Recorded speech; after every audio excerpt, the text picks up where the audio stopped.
नमस्कार साथियों अपने जो ज्योग्राफी क्लासें चल रही थी उन ज्योग्राफी क्लासों के आज जो नेक्स्ट क्लास स्टार्ट करेंगे वो अपने भौतिक भूगोल से चल रही थी। साहित्य तक क्या चल रहा था अपने भौतिक भूगोल में? भौतिक भूगोल साहित्य सौरमंडल ब्रह्मांड इस प्रकार की बातें की, ग्लोब की बातें की। आज जो हम शुरू कर रहे हैं वो क्या करेंगे? आज शुरू करेंगे हम वायुमंडल। कौन सा टॉपिक शुरू करेंगे? वायुमंडल, जो भौतिक भूगोल के रिलेटिव क्वेश्चन है। और इस वायुमंडल से ध्यान रखना, जो विद्यार्थी अपने फर्स्ट ग्रेड के, रीट के या फिर कह सकते सेकंड ग्रेड, इनके जो विद्यार्थी है वो थोड़ा सा ज़्यादा ध्यान रखिए, क्योंकि इनके अंदर से हर जो first grade second grade question paper होते हैं उनमें ज़्यादातर इनके क्वेश्चन आते रहते हैं। क्योंकि पिछले सेकंड ग्रेड में आपने देखा था कि वायुमंडल और वायुदाब से कई प्रकार के क्वेश्चन पूछे गए थे। हर पेपर में एक दो क्वेश्चन आ ही रहे थे। और छोटे जो एग्जाम है, जैसे हम पटवारी बात करें, कांस्टेबल की बात करें या फिर इनसे छोटे मनरक्षक वगैरह इनकी बात करें, तो इनके अंदर वायुमंडल से ज़्यादा पूछते हैं और उनके अंदर वायुदाब से ज़्यादा पूछते हैं। ध्यान रखना, तो दोनों ही बातें ध्यान रखें। वायुमंडल के अंदर क्या पता पीछे नहीं पूछा गया, तो अगली बार पूछा जा सकता है। सबसे पहले अपना क्या टॉपिक जब शुरू करते हैं, ज़्यादातर मैं जीरो से बताता हूँ। तो सबसे पहले बात ये बताते हैं, सर वायुमंडल है क्या, कि वायुमंडल किसे कहते हैं? वायुमंडल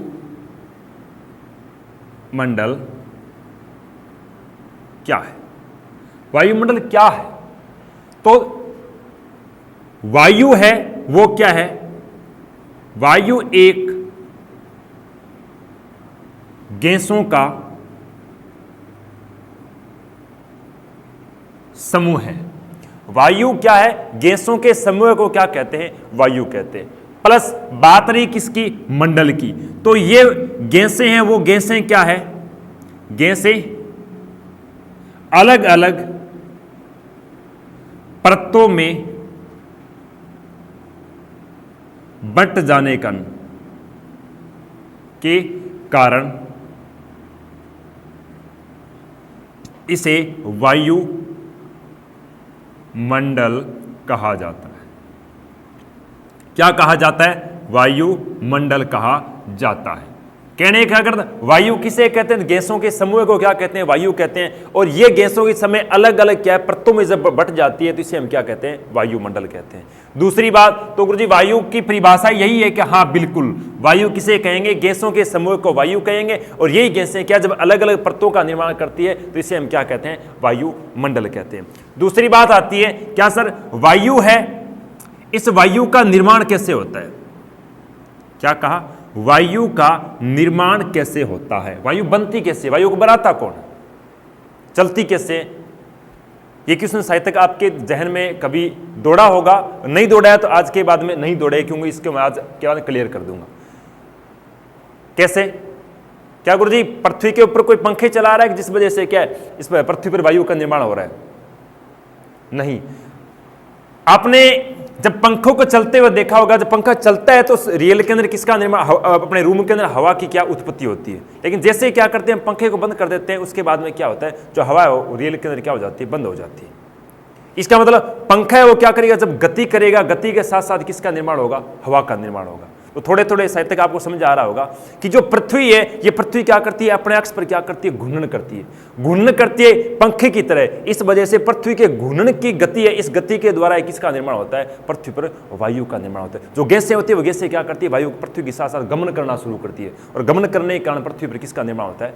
वायु का निर्माण होता है। इसका मतलब आपने देखा होगा पंखा होता है, पंखे के बीच में आप जब हाथ लगाओगे तो वहां पर क्या पंखे के बीच वाले स्थान उस पर वो क्या धीमी गति से क्या करता है? गमन करता है, जिस वजह वहां पर हवा होती है वो धीमी गति से चलती है। लेकिन जैसे जैसे आप किनारों की तरफ जाके देखोगे तो रियल के वहां पर हवा होगी वो क्या होगी? तीव्र गति से होगी। वही सेम सिस्टम होता है पृथ्वी के ऊपर। जब आप ध्रुवों की तरफ जाके देखोगे तो वहां पर हवा क्या धीमी गति चलती है, लेकिन जैसे आप भूमध्य रेखा के पास आके देखोगे तो वहां पर हवाएं क्या करती है? तीव्र गति चलती है। क्यों? कि वहां जो भूमध्य रेखा वाला जो मैंने पीछे बताया था आपको, जो भूमध्य परिधि या फिर भूमध्य रेखा जो व्रत बन रहा है, वो व्रत क्या तीव्र गति चक्कर लगा रहा था। इसका मतलब वहां पर क्या है? हवाएं वो तीव्र गति से गमन करती है, और जैसे ध्रुवों की तरफ जाओगे तो वो व्रत धीमी धीमी गति से क्या गमन कर रहे थे। इसका कारण वहां पर है जो हवाएं क्या धीमी गति से गमन करती है। इसका मतलब वायु का निर्माण किससे होता है? तो वायु का निर्माण होता है पृथ्वी की घूर्णन गति से। पृथ्वी की घूर्णन गति से, गति के द्वारा। कहने का वायु का निर्माण किससे हुआ? वायु का निर्माण पृथ्वी की घूर्णन गति से। वायु है कहते किससे? तो वायु एक गैसों का समूह है, जो गैसें क्या पृथ्वी जब घूर्णन करेगी तो ये गैसें क्या करती आगे की ओर गमन करेंगे, जिससे किसका निर्माण होगा? वायु का निर्माण होगा। अगली बात करते हैं, तो सर वायु कितने प्रकार की होती है? वायु के प्रकार, वायु कितने प्रकार की होती है? तो वायु को ध्यान रखना, अलग अलग आधार के माध्यम से वायु को दो भागों में डिवाइड किया गया है। सबसे पहले बात करूं तो वायु को किसके आधार पर हम कह सकते हैं? वायु को तापमान के आधार पर कितने भागों में डिवाइड किया गया है, देखो। इसके बाद में बात करें तो बात आती है वायु को किसके आधार पर? ऋतुओं के आधार पर। वायु को ऋतुओं के आधार पर कितने भागों में डिवाइड किया गया। इसके बाद में बात करें तो वायु को किसके आधार पर हम कह सकते हैं? वायु को गति के आधार पर कितने भागों में डिवाइड किया गया। वायु को किसके आधार पर? वायु को वजन या फिर इसे कह सकते हो दाब, दाब के आधार पर वायु को कितने भागों में डिवाइड किया गया। कहने का अर्थ वायु को अलग अलग भागों में डिवाइड करने के लिए ये अलग अलग क्या लिए गए? आधार लिए गए कि तापमान के आधार पर वायु कितने प्रकार की होती है, ऋतु के आधार पर वायु कितने प्रकार की होती है, या फिर गति के आधार पर वायु कितने प्रकार की होती है, और वजन या फिर दाब के आधार पर वायु कितने प्रकार की होती है। तो ये सारे के सारे आधार हैं। इन आधारों पर वायु को कितने भागों में बांटा गया? दो भागों में। पहला प्रकार यहां पर लिख देता हूं,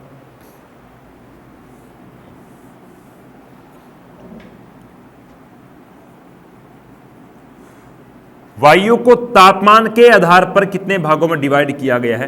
दो भागों। जो वायु तापमान कहने के, जो वायु तापमान में क्या होगी? गर्म होगी, गर्म वायु होगी, उसे क्या कहते हैं? पवन। जो वायु गर्म होती है उसे क्या कहते हैं? पवन। जो वायु क्या होती है? ठंडी होती है, उसे क्या कहते हैं? हवा। आपने देखा होगा ग्रीष्म ऋतु के अंदर जो वायु चलती है वो वायु हमेशा क्या होती है? गर्म होती है, और गर्म वायु को हम क्या कहते हैं? पवन कहते हैं। शीत ऋतु में जो वायु चलती है वो कैसी होती है? ठंडी, क्योंकि उस समय तापमान क्या होता है? निम्न तापमान होगा। उस स्थान पर हमेशा के लिए वायु कैसी चलेगी? धीमी गति चलेगी। वायु कैसी चलेगी? ठंडी चलेगी। उस वायु को क्या कहते हैं? हवा कहते हैं। इसका मतलब तापमान जहां पर क्या होगा? उच्च। तापमान जहां पर क्या होगा? उच्च होगा, वहां पर वायु को क्या कहा जाएगा? पवन। जहां पर तापमान क्या होगा? निम्न होगा, वहां पर वायु को क्या कहेंगे? हवा। क्या कहेंगे? हवा। अगली बात करें तो हमेशा ध्यान रखना, जो वायु पवन है वो पवन कौन सी ऋतु में चलती है? क्यों गर्म है, इसका मतलब कौन सी ऋतु में चलती है? ये चलती है ग्रीष्म ऋतु में। कौन सी ऋतु में चलती है? ग्रीष्म ऋतु में। और हवा है वो कैसी होती है? ठंडी। और ठंडी कौन सी ऋतु होती है? तो हम कह सकते हैं शीत ऋतु में। शीत ऋतु में तापमान कैसा होता है? निम्न होता है। इस वजह से वायु का कौन सा रूप चलता है? उसमें हवा। और ग्रीष्म ऋतु हवा वायु के साथ जो मिले होते हैं वो तत्व होते हैं कौन कौन से? कि वायु के साथ कौन कौन से तत्व पाए जाते हैं? तो वायु के साथ पाया जाता है, हम कह सकते हैं जलवाष्प। इसके अलावा देखें तो क्या? धूलकण। धूलकण के बाद में बात करूं तो कौन सी? हम कह सकते हैं गैसें। ये क्या होते हैं? वायु के साथ मिले होते हैं, जिस वजह से वायु क्या होती है? हल्की और भारी होती रहती है। अब देखो, जब सूर्य की गर्मी बढ़ेगी, इसका मतलब जो स्थान कौन से शुष्क है उन स्थानों में जलवाष्प है, वो वायु किससे क्या कर जाएंगे? अलग हो जाएंगे, और वायु कैसी हो जाएगी? हल्की हो जाएगी। इसका मतलब ग्रीष्म ऋतु के अंदर ये तत्व है वो क्या मिलेंगे? कम मात्रा में मिलेंगे। ज्यादातर वायु भारी होती है, किससे होती है? जलवाष्प से होती है। जलवाष्प नहीं होगा, इसका मतलब हवा कैसी हो जाए? हल्की। हल्की हवा क्या करती है? तीव्र गति से दौड़ती है। इसका मतलब ग्रीष्म ऋतु में जो हवा चलती है वो कैसी होती है? हल्की। इसी वजह से ये क्या करती है? पवन तीव्र गति चलती है। और क्यों? क्योंकि तापमान उच्च हो गया। और जो शीत ऋतु में हवा वायु चलती है वो कैसी होती है? भारी। क्यों? शीत ऋतु में ध्यान रखना वायु ठंडी होती है, क्योंकि उसके साथ सर्वाधिक क्या पाया जाता है? जलवाष्प पाया जाता है। इस वजह से शीत ऋतु में जो वायु चलती है वो कैसी होती है? ठंडी, प्लस वो क्या होती है? हल्की। तो यहां पर क्या है? सॉरी, भारी। यहां पर हल्की है, ये क्या होती? वजन के अंदर कैसी होगी? भारी होगी। कौन सी ऋतु में चलने वाली वायु? शीत ऋतु में चलने वाली वायु, क्योंकि उस समय तापमान क्या होता है? निम्न। इस समय तापमान क्या होता है? उच्च। किसमें? ग्रीष्म ऋतु के अंदर। और इस समय जो वायु चलती है वो कौन सी होती है? हल्की। वही कौन सी होती है? भारी। अगली बात करें गुरुजी गति, तो हल्की वायु हमेशा ध्यान रखना कौन सी गति से चलती है? हल्की वायु हमेशा तीव्र गति से क्या करती है? गमन करती है। क्यों? तेज गति, इसके ऊपर वजन नहीं होता, इसके ऊपर वजन होता है, इसलिए ये क्या करती है? मंद गति से क्या करती है? गमन करती है। हवा हमेशा मंद गति से चलती है, पवन हमेशा तीव्र गति से चलती है। पवनें हल्की होती है, हवाएं क्या होती है? भारी होती है। पवनें ग्रीष्म ऋतु में चलती है, हवाएं कौन सी ऋतु में चलती है? शीत ऋतु में। पवनें जिस स्थान पर चलती है उस स्थान पर तापमान क्या होता है? उच्च होता है। हवा जिस स्थान पर चलती है उस स्थान पर तापमान क्या होता है? निम्न। कहने का अर्थ वायु कितने प्रकार की होती है? दो प्रकार की होती है। एक को हम क्या कहते हैं? हवा कहते हैं। एक को हम क्या कहते हैं? पवन कहते हैं। जो आज तक आपने साहित्य, ये शब्द, ये जो नाम है, हम क्या है लगभग डेली अपने जबान पर आते रहते हैं, लेकिन इन शब्दों का आपने कभी रियल में सोच के नहीं देखा होगा। क्लियर बात? इसका आप स्क्रीनशॉट लो और इसके बाद मैं आगे की ओर बढ़ता हूं। क्या देखो, तो आपने समझ लिया वायुमंडल किसे कहते हैं और वायु किसे कहते हैं, वायु का निर्माण कैसे होता है और वायु कितने प्रकार की होती है। इसके बाद में आगे की ओर बढ़े तो देखो,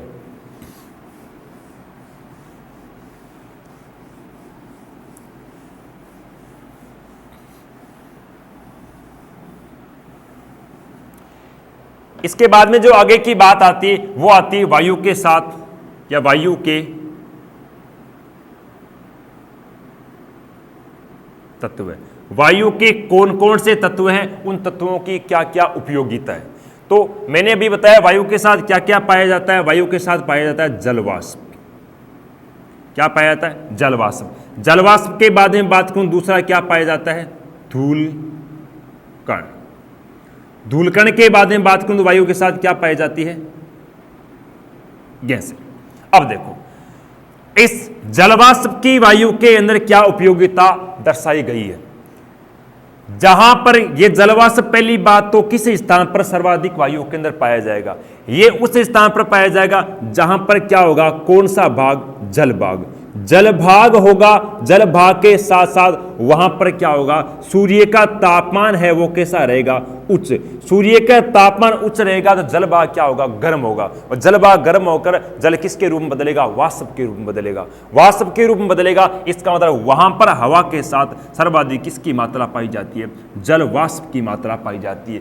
ये स्थिति कहां पर देखी जाती है? तो ये स्थिति देखी जाती है पृथ्वी के ऊपर। कहां? हम कह सकते हैं भूमध्य रेखा के पास। भूमध्य रेखा पर सूर्य की किरणें हमेशा क्या रहती? सीधी। सूर्य की किरणें सीधी रहती है, इसका मतलब यहां पर तापमान कैसा रहता है? उच्च। तापमान उच्च रहता है, इसका मतलब ये जो जल भाग है ये क्या हो जाता है? गर्म। और गर्म होने के कारण यहां पर हवा के अंदर सर्वाधिक क्या पाया जाता है? जलवाष्प पाया जाता है। इसी कारण भूमध्य रेखा के पास जितने भी देश हैं उन देशों में दिन में एक दो बार वर्षा तो क्या होती रहती है। ऐसा नहीं यहाँ पर मानसून, यहाँ पर तो हमेशा ही क्या होती रहती है? वर्षा होती रहती है। क्यों? क्योंकि यहाँ पर सूर्य गर्मी उच्च रहती है। गर्मी उच्च रहने के कारण जल भाग है वो क्या होता रहता है? हमेशा गर्म होता रहता है, जिस वजह से जो जलवाष्प है हवा के अंदर गया, बादल बने और तुरंत वापिस क्या है? वहीं पर वर्षा हो गई। इसका मतलब भूमध्य रेखा के आसपास वाले इलाके के अंदर क्या है? सर्वाधिक जलवाष्प की मात्रा पाई जाती है। दूसरी बात तो गुरुजी, ये जो सूर्य वाला प्रकाश है, ये सूर्य अपनी गर्मी के माध्यम से लगभग औसतन कितने मात्रा में जल को क्या वाष्प के रूप में बदलता है? तो एक भूगोलवेत्ता ने बताया था कि सूर्य है वो सूर्य 1 सेकंड के अंदर, सूर्य है जो प्रत्येक 1 सेकंड के अंदर कितना? 1.6 करोड़, कितना? 1.6 करोड़ टन जल को किसके रूप में बदलता है? ये वाष्प के रूप में बदलता है। किसके रूप में बदलता है? प्रत्येक सेकंड के अंदर सूर्य अपनी गर्मी के माध्यम से जो पृथ्वी के ऊपर जो जल भाग है उस जल भाग के अंदर से 1 सेकंड के अंदर 1.6 करोड़ टन जल को किसके रूप में बदलता है? वाष्प के रूप में बदलता है प्रत्येक सेकंड में। अब सपोज करो 1 मिनट में कितनी सेकंड होगी, 1 मिनट के बाद में 1 घंटे में कितनी सेकंड होगी और 24 घंटों में कितनी सेकंड होगी। इसका मतलब एक दिन में सूर्य कितने जल को वाष्प के रूप में बदलता है। सर ये पूरा का पूरा जल है कहां? ये पूरा का पूरा जल है कहां? वायु के अंदर। कहने का हवा के अंदर ये जल है पूरा पूरा। गुरुजी इतना जल हवा के अंदर हमें दिखाई तो नहीं देता। हाँ हमें दिखाई देता है, लेकिन हम क्या करते हैं? उस पर ध्यान नहीं देते हैं। कैसे? आपने नहीं देखे होंगे हवा के अंदर गुरुजी क्या? बादल। बादलों का जल कहां से आया? सूर्य ने तो इसको वाष्प के रूप में बदला। सर्दियों के अंदर क्या आता है? कोहरा, ये कोहरा के अंदर जो जल है ये कहां से आया? सूर्य ने तो इसको वाष्प के रूप में बदला। इसके अलावा कह दें, चलो ये छोड़ो, जो पर्वतों के ऊपर क्या जमी हुई है? बर्फ। ये बर्फ पर्वतों के अंदर से, बर्फ मतलब पानी, सिंपल सी बात है, ये बर्फ वहां पर कैसे गई? कोई छोड़ के आया था क्या? नहीं, ये वाष्प के रूप में बादल बने और बादल के बाद में वो बर्फ क्या, जिस स्थानों पर पानी बरसा वो पानी, क्योंकि वहां पर गर्मी क्या है, निम्न है, इस वजह से वो पानी है वो बर्फ के रूप में क्या कर गया, जम गया। नदियों के अंदर पानी है कहां से आया? समुद्र के द्वारा तो आया, कहने कर वाष्प के द्वारा ही तो आया। तो इसके तर्क के विपरीत में एक दूसरे भूगोलवेत्ता ने बताया कि इतना जल अगर हवा के अंदर है तो इस जल को अगर एक साथ पृथ्वी पर गिरा दिया जाए तो कितने प्रतिशत जल है वो क्या है, पृथ्वी के ऊपर आ जाएगा। तो इसके विपरीत में एक भूगोलवेत्ता ने बताया कि हवा के संपूर्ण जल को पृथ्वी पर एक साथ गिरा दिया जाए, क्या हवा के जल को एक साथ पृथ्वी पर गिरा दिया जाए तो संपूर्ण पृथ्वी का जो स्थल भाग है, क्या बताया ना, संपूर्ण पृथ्वी का स्थल भाग, स्थल भाग है ये कितने, ये 2.5 सेंटीमीटर, मीटर नहीं बता रहा हूं, कितने 2.5 सेंटीमीटर किस जल में डूब जाएगा पूरा स्थल भाग। केवल और केवल कौन से, हवा के जितना जल है, इस जल को अगर एक साथ पृथ्वी पर गिरा दिया जाए तो पूरी पृथ्वी का जो स्थल भाग है वो पूरा का पूरा क्या 2.5 सेंटीमीटर के, पूरी पृथ्वी इतना पानी आ जाएगा। इतना पानी किसके अंदर है? हवा के अंदर है। तो ये हवा का पानी कितने किलोमीटर की ऊंचाई तक पाया जाता है पृथ्वी के ऊपर? तो ध्यान रखना, स्थल भाग से लेकर कितने, लगभग गुरुजी 32 किलोमीटर की ऊंचाई तक ये पूरा जल भाग है। 99% जल भाग इतनी दूरी तक पाया जाता है। उसके अंदर थोड़ी बहुत मात्रा रहती है आगे की, वो नॉर्मल है। 32 किलोमीटर तक क्या है, ये हवा के जो बादल वगैरह या फिर और कोहरे के रूप में या फिर और बूंदों के रूप में ऊपर तक जाता है, वो लास्ट 32 किलोमीटर तक है। इसके बाद में जलवाष्प की मात्रा आपको ऊपर जाने के पश्चात नहीं मिलेगी। इसी कारण जब हम स्थल भाग से किधर ऊपर की ओर जाते हैं तो आपको तापमान में क्या मिलती है, कमी मिलती है। आपने देखा होगा वर्षा के समय कभी ऐसा होता है कि वर्षा की बूंदें एकदम गर्म आती, गर्मी मतलब पूरा पानी गर्म है, जैसे मतलब आप घर पे क्या गर्म करते हो ऐसे मतलब गर्म पानी ऊपर से आके गिरता है, कभी नहीं। वर्षा की बूंदें हमेशा के लिए कैसी होती, ठंडी। ये छोड़ो, कभी कभी आपने वर्षा के रूप में ओले भी देखे होंगे। अब बर्फ, ओला बर्फ का ही तो है सारा, और वे ओले बर्फ कैसे जमेंगी, जब तापमान निम्न होगा। इसका मतलब ऊपर की ओर जाओगे तापमान में क्या पाई जाएगी, कमी पाई जाएगी। वो इस जलवाष्प वगैरह इन गैसों के वजह से क्या है, ऊपर के तापमान में कमी पाई जा रही है, वो जलवाष्प का ही कारण है। तो 32 किलोमीटर की ऊंचाई तक ही क्या है, जलवाष्प की मात्राएं पाई जाती है। उसके बाद में जलवाष्प की मात्राएं मात्र पीछे 1% बची है, वो पाई जाए, वो तो नॉर्मल की बात है। इसके बाद में ये था आपका कौन सा, तत्वों के अंदर बात करें तो जल, ले लिया स्क्रीनशॉट। चलो आगे की ओर चलते हैं। ठीक है, बात हमने जलवाष्प की कर ली है, बात करते हैं हम धूल कणों की।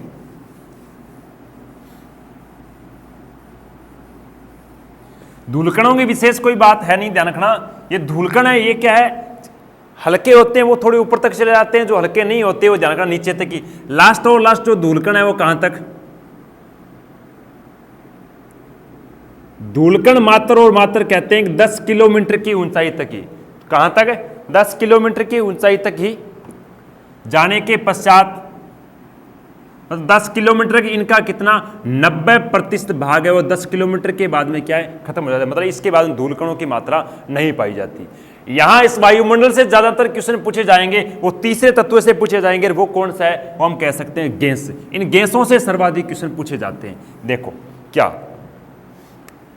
कि वायुमंडल में कौन कौन सी गैसें पाई जाती है। वायुमंडल में ज्यादातर आपने आज तक 2-3 पढ़ी की, nitrogen, oxygen, carbon dioxide, argon वगैरह, ऐसे 2-3 गैसों की चर्चा की। आज हम इतनी गैसों की चर्चा करेंगे कि उनसे बाहर किसी प्रकार से कोई क्वेश्चन बचने की संभावना ही नहीं रहती है। क्या, पहला कि कौन कौन सी गैसें हैं, तो हम क्रम संख्या की बात करते हैं। यह गैसों के नाम, कौन कौन सी गैसें। उसके बाद में हम बात करेंगे गैसों की मात्रा की, कि कौन सी गैस कितने प्रतिशत मात्रा वायुमंडल में अपनी उपस्थिति दर्ज कराती है। उसके बाद में बात करें अगली गैसों की, तो वो आती है कौन सी, नेक्स्ट जो आती है वो आती है गैसों की ऊंचाई। कि कितने किलोमीटर गैसों की क्या ऊंचाई पाई, मतलब कितने किलोमीटर तक ऊंचाई में पाई जाती है। नेक्स्ट बात करें इसके बाद में, तो अगली आती है वो आती है गैसों का कार्य, कि ये गैसें वायुमंडल में क्या क्या काम करती हैं। उनके अंदर देखें तो सबसे पहले 1 नंबर पे गैस लेके आता हूं, गैस का नाम है नाइट्रोजन। कहने का हिंदी में लिख सकते हो नाइट्रोजन।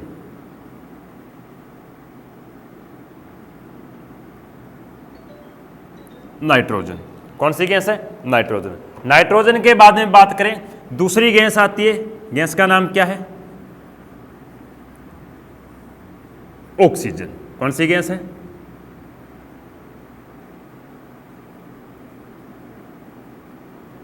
ऑक्सीजन। तीसरी गैस की बात करूं तो कौन सी गैस है? ऑक्सीजन के बाद में आती है आर्गन। आर्गन के बाद में बात चौथी गैस की करूं तो कौन सी आती है? CO2। कहने का कार्बन डाई ऑक्साइड।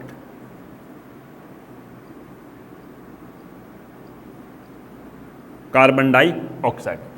5 नंबर अगर गैस की बात करूं तो कौन सी आती है? 5 नंबर आती है नियोन।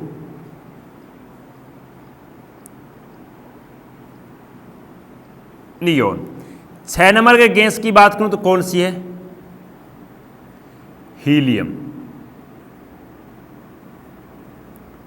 कौन सी गैस है? हीलियम। 7 नंबर के गैस की बात करूं तो कौन सी गैस है? O3। कहने का अर्थ ओजोन।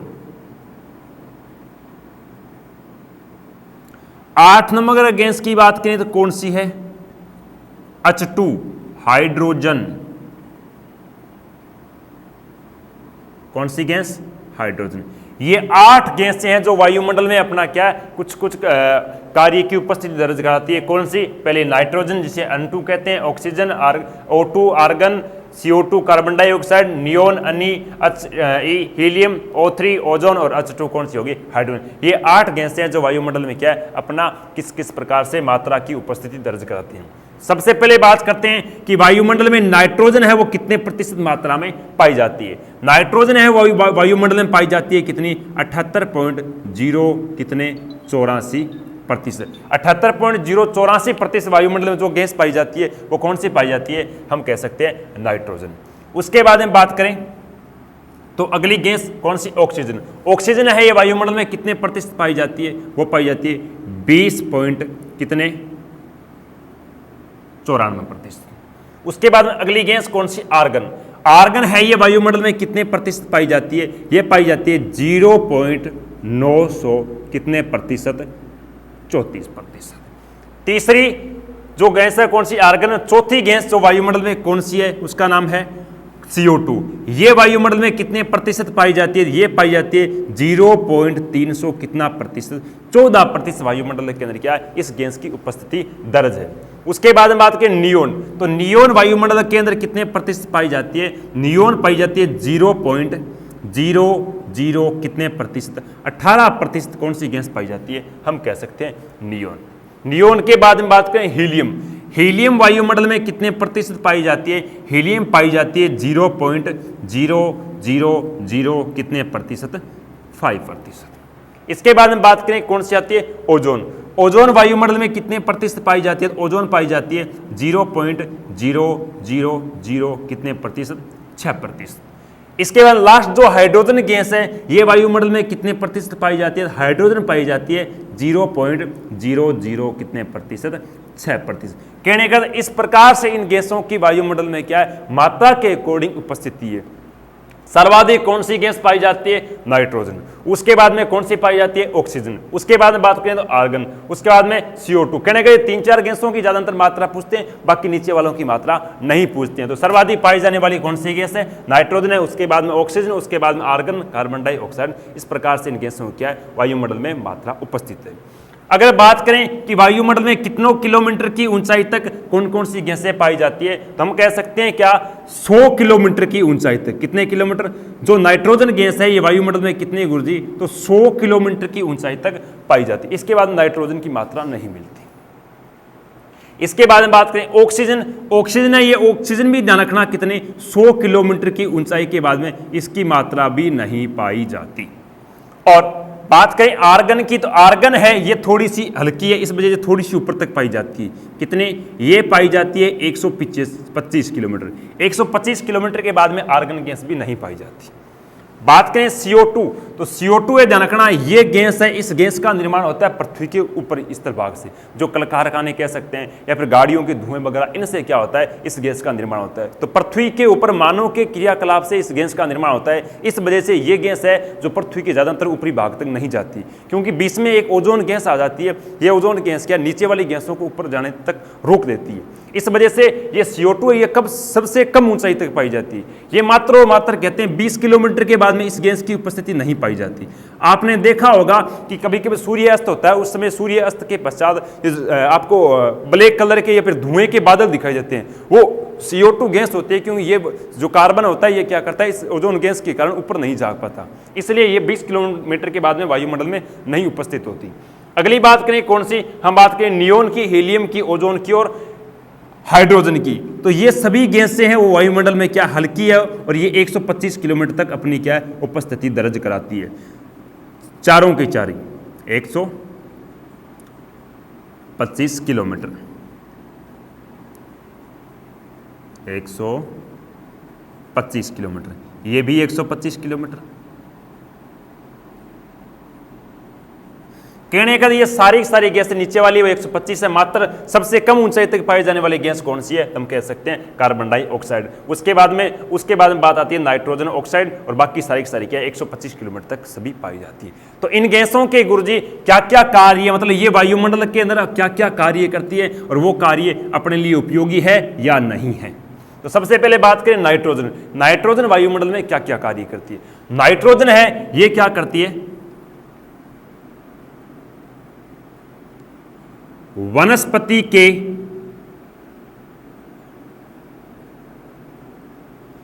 जीवन एवं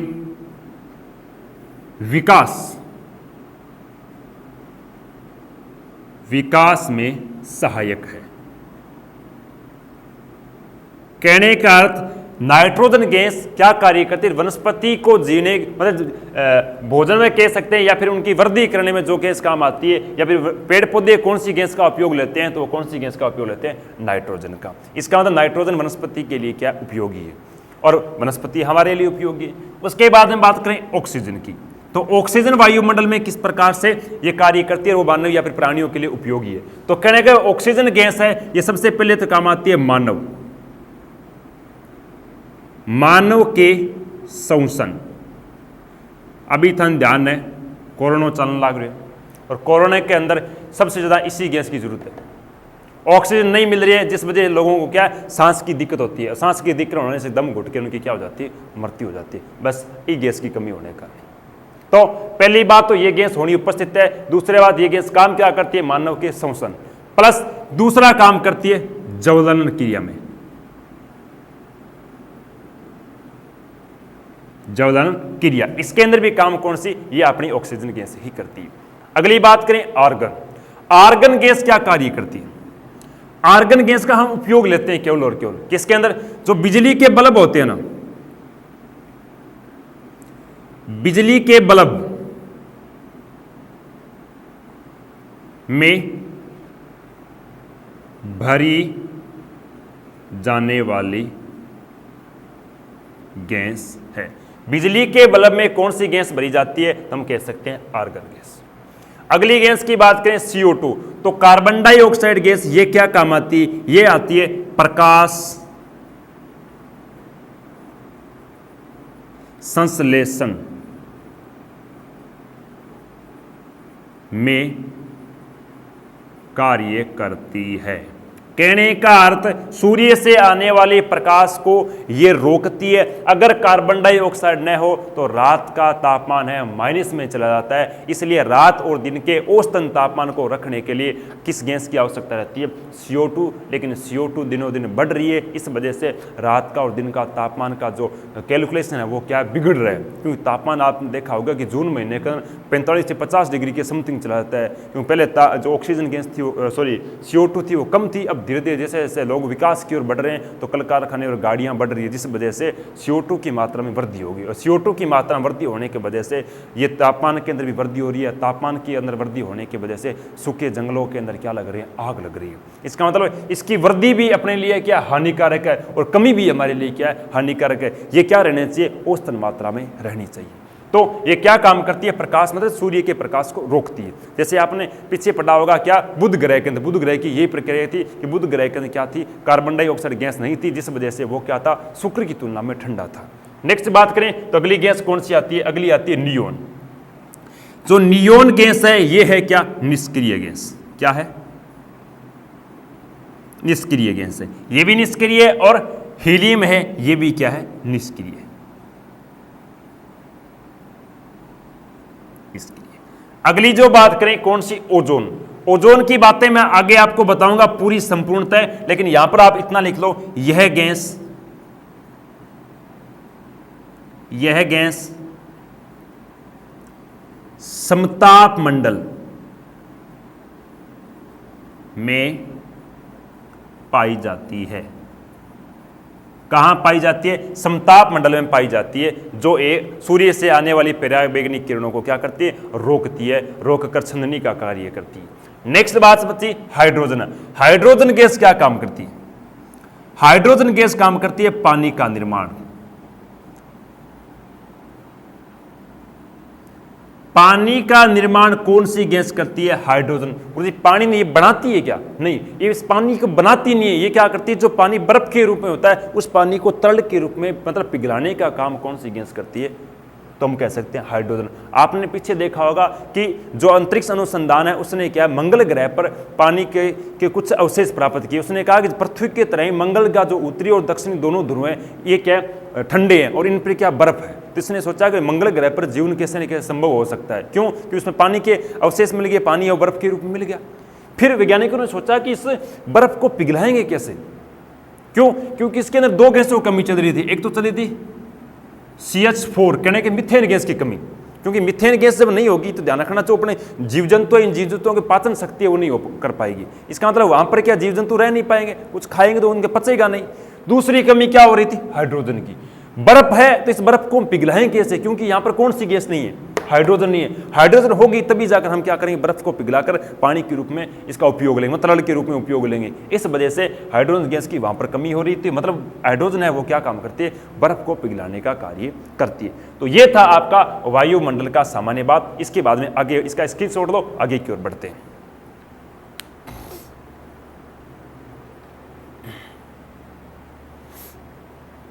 ले लिया? ठीक है, आगे चलते हैं।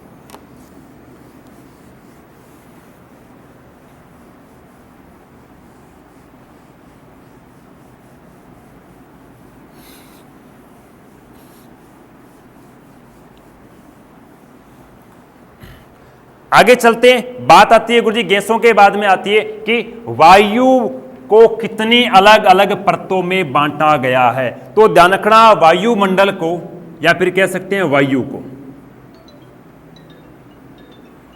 को एक तो फोन वाला खा गया है, क्लास चल रहा है फिर क्यों करे फोन। मतलब वायु को किसके आधार पर? तापमान के आधार पर। वायु को तापमान के आधार पर अलग अलग परतों में